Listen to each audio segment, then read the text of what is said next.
Vous, c'est donc au sein d'Argos Oui. 2001 que vous agissez. Vous l'avez connu quand ça n'allait pas bien, et maintenant que ça va bien, vous continuez avec Argos. Oui, c'est ça. Je vis avec un trouble bipolaire. Je l'ai stabilisé. Je me considère comme rétabli, tout en ayant conscience d'être toujours très fragile. Donc, beaucoup de disciplines sur le traitement, les consultations, l'hygiène de vie. Voilà. Effectivement, Argos, il y a une dizaine d'années, m'a beaucoup aidé pour me rétablir. C'est complémentaire d'un bon traitement, d'un bon psychiatre, de soutien psychologique, d'hygiène de vie. Mais le quatrième pied du tabouret, c'est vraiment l'association qui apporte son plus. Donc, au travers des entretiens individuels, des groupes de parole, des conférences, j'ai été véritablement, je dirais, soutenu par cette association. Donc, quand j'ai fini ma carrière professionnelle, il y a quelques années, j'ai souhaité renvoyer l'ascenseur et donc devenir père aidant bénévole chez Argos. Alors ma fonction, je suis en charge de mener des entretiens individuels avec soit des patients qui par définition viennent nous voir alors qu'ils ne sont pas encore totalement rétablis, soit avec des proches, parce que nous constatons que les proches de patients qui ont un trouble bipolaire sont extrêmement en détresse, débordés, souvent épuisés, quelquefois dépressifs. Donc nous nous adressons aux deux publics. Nous faisons ces entretiens à deux patients rétablis ou un patient rétabli et un proche, de façon à garantir la qualité de l'écoute qu'on va avoir. C'est une écoute qui dure au moins une demi-heure, 45 minutes, voire une heure, selon la complexité des cas.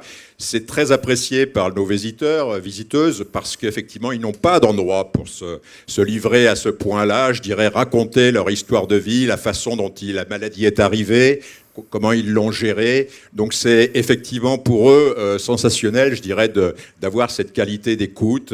Donc voilà, c'est pour ça d'ailleurs qu'on est formé à cette écoute par Argos, parce qu'il y a des moments quelquefois un peu difficiles, je dirais des silences prolongés, des pleurs, tout ça, et il faut le gérer tranquillement. Mais je pense que les gens apprécient ce caractère, je dirais, en tête-à-tête. Hein, c'est du présentiel que je fais, j'aime beaucoup moins les visios.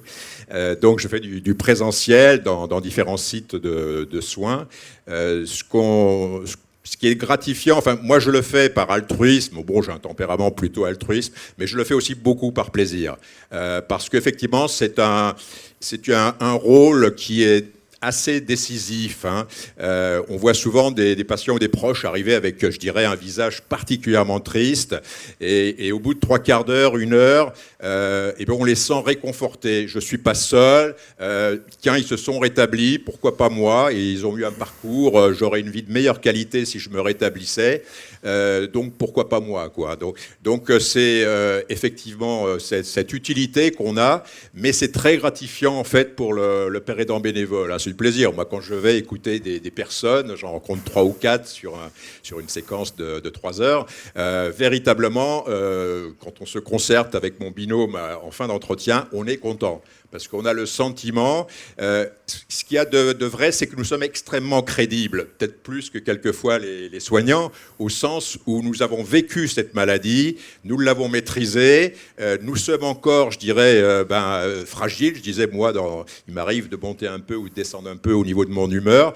Donc la crédibilité, elle est extrêmement importante, et les gens se disent véritablement, oui, il faut que j'y aille souvent. On peut-être aussi un déclic, on parlait ce matin, je crois, des patients qui sont encore un peu dans le déni, qui considèrent que les traitements, etc.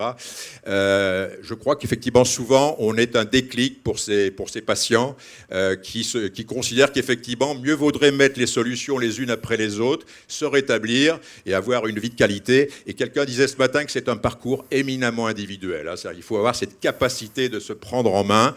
Les proches, si on a des proches qui vous aiment, qui vous aident, c'est un grand plus. Hein. Mais on ne peut pas se servir des proches comme une béquille.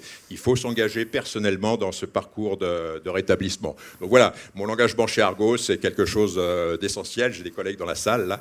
Et véritablement, c'est quelque chose que je fais chaque semaine avec plaisir, sans en faire trop d'ailleurs, parce qu'il ne faut pas non plus se surinvestir dans le bénévolat. Un petit mot de conclusion. Si dans la salle, il y a des... Bon, nous pourrions faire encore beaucoup plus pour les patients et les proches qui sont concernés par le trouble bipolaire. C'est un problème de bénévolat. Je dirais donc on est à la recherche toujours de bénévoles, on les forme et à partir de là, on pourra faire plus de groupes de parole, plus d'entretiens. Donc c'est un appel un petit peu aussi à vous pour nous rejoindre dans cette activité très utile. Oui, merci beaucoup, Christian.